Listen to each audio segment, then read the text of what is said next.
3, 5, 7, 9 다음에 나올 숫자는 무엇일까? 이 숫자의 나열은 차이가 2씩 나므로 다음에 나올 숫자가 11이라고 예상할 수 있다. 이렇게 차이가 일정한 숫자의 나열을 보고 등차 수열이라고 부른다. 3, 5, 7, 9 이런 등차 수열의 일반항은 3이라는 첫째 항에 2라는 일정한 차이가 더해지므로 공식을 이용해서 이렇게 구할 수 있다. 공식만 알고 있다면 쉽게 유도해낼 수 있는 식이다. 그런데 교과서에서 배우는 이 공식은 우리가 수열을 수학답게 해석하는 것을 방해하고 있다. 다음 그래프를 보자.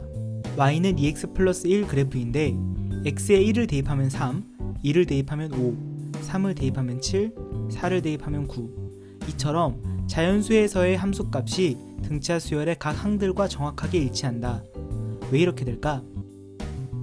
수열은 대개 숫자의 나열이라고 생각하지만 수학책에서는 그렇게 가르치지 않는다. 수열이란 정의역이 자연수인 함수이다.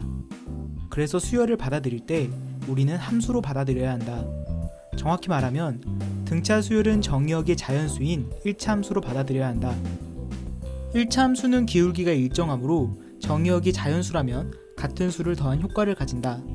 따라서 등차 수열의 공차는 기울기가 된다. 등차 수열을 n에 대한 1차식으로 다시 표현해보면 a는 dn 플러스 a-d가 된다. 식이 더 복잡해 보이지만 이 식은 외울 필요가 없다. 공차가 기울기란 성질을 이용해 다음 문제를 보자. 여기 초항이 3이고 공차가 2인 등차 수열의 일반항을 찾아보자. 먼저 공차가 2이므로 a는 2n 플러스 x라고 적는다. 그 다음 초항이 3이므로 n에 1을 넣어서 3이 나오게 만들면 되므로 뒤에 1을 더해서 식을 완성시키면 된다. 이렇게 등차 수열을 접근하면 우리가 기존에 알고 있었던 1차 수열의 성질을 모두 이용할 수 있으면서 손쉽게 등차 수열을 풀어낼 수 있다. 등차 수열의 합도 쉽게 구해낼 수 있을까? 다시 y는 2x 플러스 1의 그래프를 보자. 등차 수열은 자연수일 때의 함수값과 같고 x축 사이의 차이는 1이므로 등차 수열의 합은 그 그래프를 덮개 색칠한 저 부분의 넓이와 같다. 자, 그러면 넓이를 쉽게 구하는 방법이 있을까? 합과 넓이, 어디서 많이 본 것 같지 않은가? 사실 등차 수열의 합은 등차 수열을 적분한 것이다. 등차 수열은 1차 함수이므로 등차 수열의 합은 1차 함수를 적분한 2차 함수로 나오게 된다. 갑자기 수열에서 적분이 나와서 당황할 수 있겠지만 식을 관찰해보자. 우린 등차 수열의 합을 가우스의 방법, 초항과 마랑의 평균에 항의 개수를 곱하는 방법으로 구한다. 이 식을 n에 대해서 정리하면 다음과 같이 나온다. 자세히 관찰해보면 상수항이 없는 n에 관한 2차 함수이다. 그런데 이 식은 정확하진 않지만 등차 수열을 적분하면 얼추 비슷하게 식이 나온다. 정확히 같지 않은 이유는 등차 수열은 이산적이므로 미분이 불가능하고 따라서 역으로 적분하는 과정에서 삼각형의 넓이 차이인 2분의 nd만큼 차이가 생기는데 사실 이는 별로 중요하지 않다. 중요한 건 최고차항의 개수이다. 최고차항은 적분한 것과 정확하게 일치해서 나온다. 이를 응용하면 등차 수열의 합의 최고차항의 개수는 등차 수열을 적분했으므로 2분의 d가 나온다는 것을 알 수 있다. 이제 저 수열의 합을 구해보자.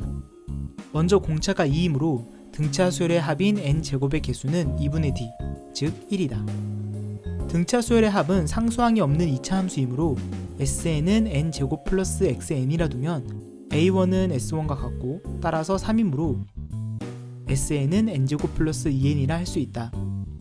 이렇게 구하면 기존에 쓰던 공식보다 더욱 빠르게 답을 구할 수 있다. 정리하면 공차 d를 이용하여 등차 수열은 공차를 기울기라 두고 a는 dn 플러스 x라고 쓴 후 a1을 이용하여 x값을 구하면 되고 등차 수열의 합은 공차를 반으로 나누어 최고차항의 개수인 2분의 d n제곱 플러스 xn이라 둔 다음에 a1은 s1임을 이용하여 x값을 구하면 된다. 이를 응용하면 등차 수열의 합이 있을 때 등차 수열의 일반항을 찾는 것도 빠르게 할 수 있다. 보통 일반항을 sn 빼기 sn-1로 두고 일반항을 찾지만 이제는 등차 수열의 합의 최고차항과 일반항의 최고차항의 개수가 2배 차이가 나는 것을 알고 있기에 눈으로 일반항을 찾을 수 있다. 문제가 많이 나오는 편은 아니지만 상수항이 있는 2차 함수는 등차 수열의 합일까? 아까 보았듯이 등차 수열의 합은 상수항이 없는 2차 함수 꼴이었다. 그렇다면 상수항이 있으면 어떻게 될까? 예를 들어 sn은 n제곱 플러스 2n 플러스 2를 보자. 잘 관찰하면 첫째 항을 제외하고 AN은 2n 플러스 1임을 알 수 있다. 따라서 우리는 AN을 다음과 같이 쓸 수 있다. 결국 상수항이 있다면 첫째 항을 제외하고는 등차 수열을 이룬다는 것을 알 수 있다. 이를 빨리 구하기 위해서는 일단 상수항이 없다 생각하고 AN을 구한 후 첫째 항만 따로 찾아주는 방법을 쓰면 편하다. 이 내용을 아는 것과 실제로 사용하는 것은 조금 다르기 때문에 아래 링크에 있는 문제를 풀어보면서 응용해 보길 바란다. 오늘 수업은 여기까지.